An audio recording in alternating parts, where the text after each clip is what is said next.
present sikit lah. Okay. Okay. Okay, I'm here today with Chef Wan after our Smart Seminars SME series today. Chef, just want to ask you, do you have, because we are running the Young Entrepreneur Network here in SMCCI, do you have any advice for young people who they want to go into the F&B industry and they want to open up brick and mortar places like cafes and restaurants? Do you have any advice for them? Yeah, I think in many things, when you go into the business, I think it's so important for them to understand the business. I mean, these days you see a lot of business that's successful thrive a lot on concepts, new ideas and all that.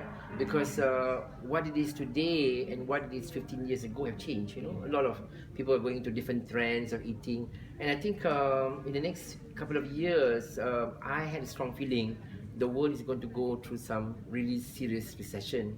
So I think this is the time when all young entrepreneurs needs to think about how they're going to develop a business that they can hand over, all this food and beverage and all that in such a very simple way that also helps back the public, to spend lesser, but then the quality is there. And I think we need also to help to think more and live in a very healthy society.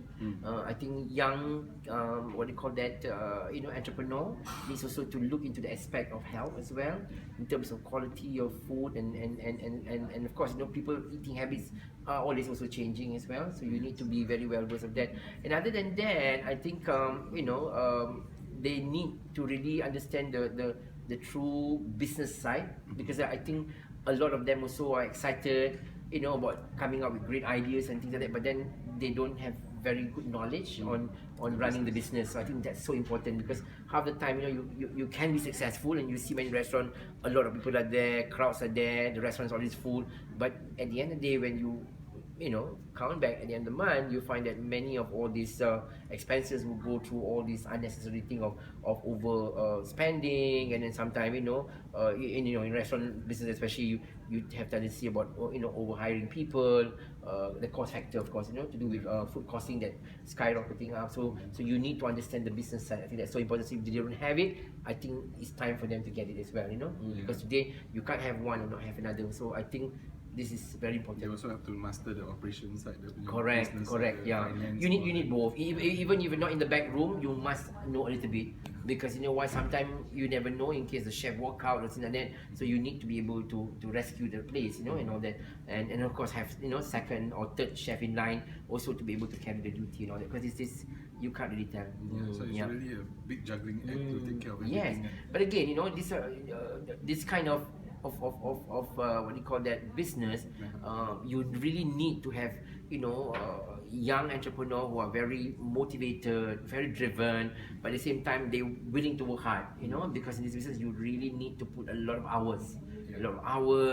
Of course, that dedication thing and perfecting. Of course, you need to have a perfection in doing things that you want, a certain ways, to do, because there's no give and take kind of thing, because everything will fall in its place when you are very serious about the place and managing, and so that the flow goes from the back room, front room, so you need to understand the code.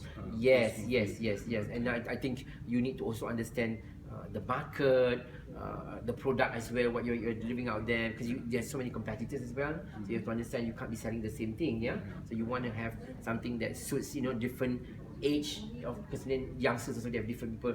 Then of course you have all the yuppies who are now more grown up, they're grown up, they work, they travel the world, and so they've eaten all this wonderful, interesting food. Sometimes they want quick, but then I think the next trend will be people are more health conscious, and so they want to eat something that's very organic, nutritional. So we need to play more about that. Okay. In terms of business owners that you've worked with or seen in Singapore, Malaysia, do you see any differences in Singapore itself?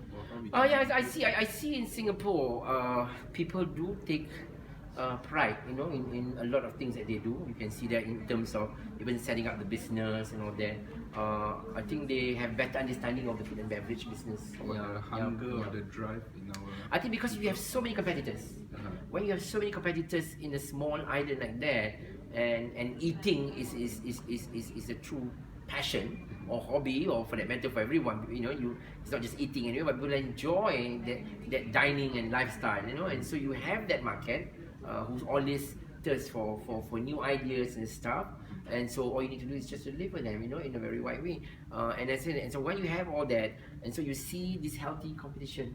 So because the strong ones will always be successful, but those who kind of cut corners and this and all that, and eventually they will lose out. So that's why the rate of restaurant closing is incredible.